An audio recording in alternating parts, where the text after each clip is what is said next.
So let's just say a self-storage down the street was $100. Mm-hmm. Well, yours in your park, you can get 50 or 60. Now they would rather rent from you. One, is closer and it's in their community. And two, is cheaper than the one down the street.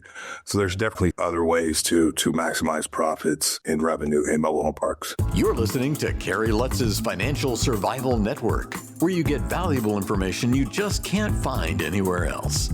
To thrive in today's trying times, you need the Financial Survival Network, now more than ever. Go to financialsurvivalnetwork.com and get your free newsletter and gift. Financial Survival Network, now more than ever. Welcome. You are listening to and watching the Financial Survival Network. I'm your host, Kerry Lutz. It's February 3rd. Hard to believe we made it through January. The country still somehow functioning, although go figure. Nobody can quite figure it out. But I guess it's when the ship is sailing, the ship keeps sailing until something stops it from sailing. But if you want to sail, you want to excel, then you need to listen to my next guest, Walter Johnson. He is a mobile home park magnate.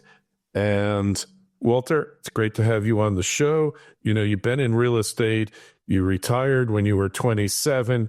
Then you got bored, and then you somehow discovered mobile home parks. How did that evolution take place, Walter?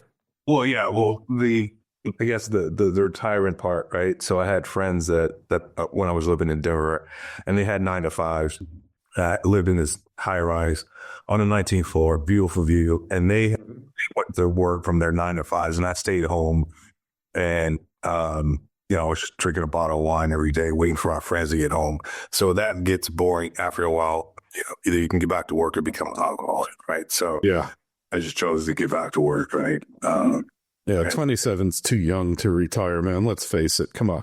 Yeah, but you think so. You're like, hey, this is actually a great bucket list. I'm retired by the age of 30, and it sounds great in theory, but it's the American dream.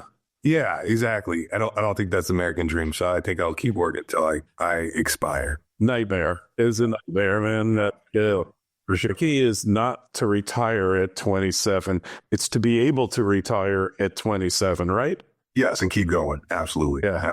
So, like, many of you out there have a very negative connotation of mobile home parks. You think of trailer trash, you think of meth labs, you think of a bunch of cars up on blocks, and you have very negative impressions of the whole space. But it really isn't like that, is it, Walter? No. I'll give your audience a secret. So in mobile home parks, usually, like, there's a city or county inspector that actually goes, and there's park rules so that the home actually has to have, you can't have any cracks or busted out windows. They have to have skirting on the homes.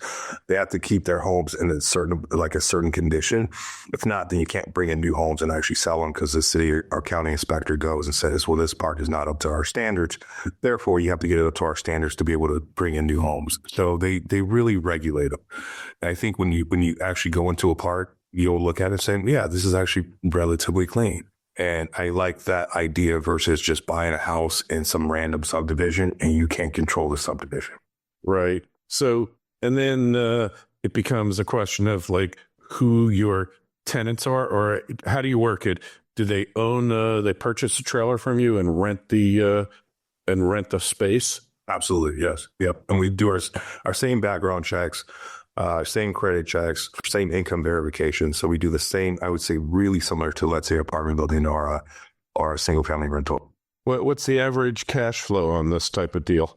We're getting, if we can get the cap rate and the interest rate like 2 or 3%, we're right around about 20 to 30% cash on cash return.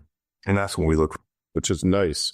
Which, no wonder the sophisticated investors, private equity, have gotten into it. But I can't see some Wall Street firm or Miami firm, because all the hedge funds, everyone knows, they've all moved down to Florida now to escape New York. I can't see them effectively managing a mobile home park. No, they manage it from the ivory tower, I would say, right? We're managing boots on the ground. So we kind of, we intersect at times, but but they have a ton of capital that they get it for cheap, and they're able to manage from an office in, let's say, Florida or New York or Chicago or LA. So a cash on cash return, 20-30%. Is there room to upgrade these parks when you buy them to value adds, as we call them? Are there extra spaces you can put in more units? Do you upgrade the units?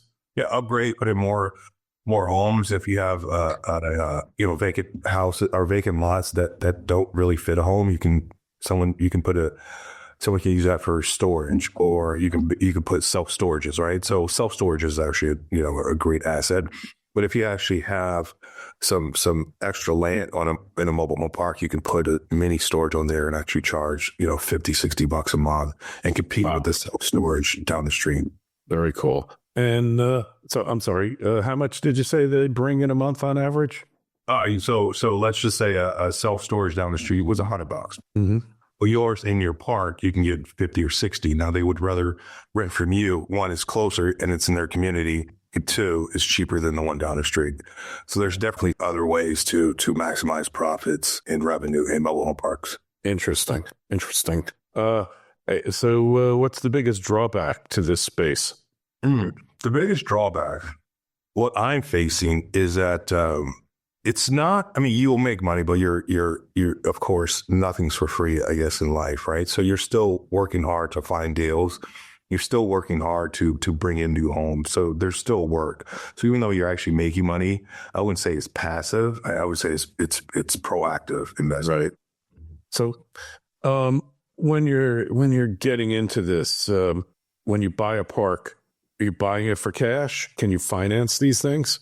You can finance. So right now, I think rates are probably 7 to 7.75. I think we got a quote from a lender. However, right now, if you talk to a seller and they're usually open to seller carries or seller financing, we can get a rate cheaper than that. So that's actually a great point. I'm glad you brought that up.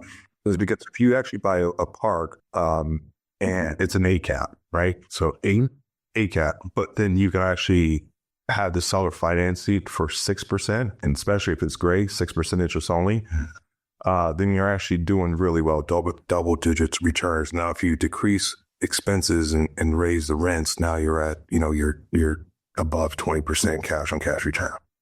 Gotcha.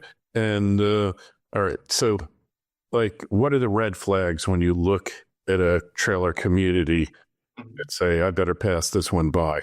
Yes. So we get a lot of those red flags. So one is low occupancy. Two is that it's just not in the right, I wouldn't say neighborhood, but it's not in the right area. So the population is not there. So if you look at let's say a park, and the homes in the area are about $100,000, $125,000, like a single family home, you actually don't want to buy that park. It's the reason being is because with lot rents and you're selling a home, you're competing with that single family home. Right. So you want to, okay. And basically most communities are adverse to you opening or building new mobile home communities, right? And therefore the supply is restricted. Yes. So the supply is restricted, but the demand is going up. So we definitely have a conundrum, I would say. When you look at the mobile home park in a particular area, they use that revenue for taxes to pay for schools or whatnot in that community. Mm-hmm. But the cities and counties don't make a lot of money on mobile home parks, therefore they do not like them. Plus, I would say the average person in a subdivision saying, I don't want a mobile home park in my neighborhood. So you do have that stigma. You got NIMBY people, right? Yeah. You got, please.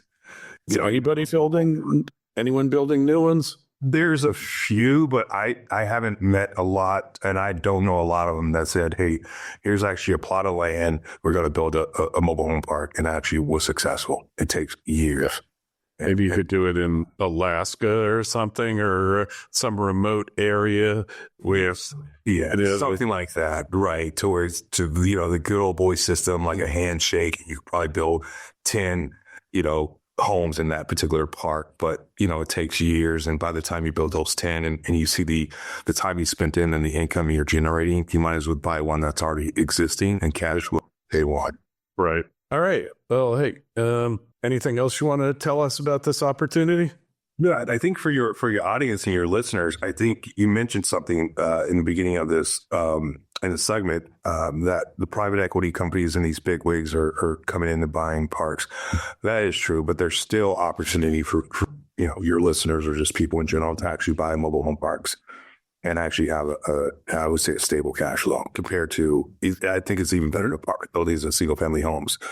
So I think there's definitely still opportunity. I don't want to paint this picture that since we're in it or these other big wigs are in, that this opportunity is lost, and that's not the case. All right. Excellent. All right. Hey, if you've got any questions for Walter or myself, shoot me an email. Walter, how do we reach you? How do we connect with you on the web?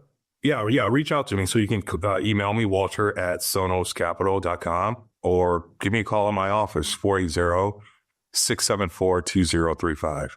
All right. And the links are in the show notes to this interview on financialsurvivalnetwork.com. When you visit there, you just got to click it.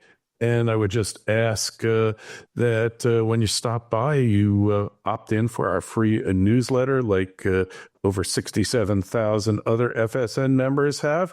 And Walter, appreciate you coming on. Interesting investment proposition. We'll talk to you again soon. Thank you. Appreciate it. Thanks for listening to Kerry Lutz's Financial Survival Network, your solution to today's trying times. For the latest, go to financialsurvivalnetwork.com. Financial Survival Network, now more than ever.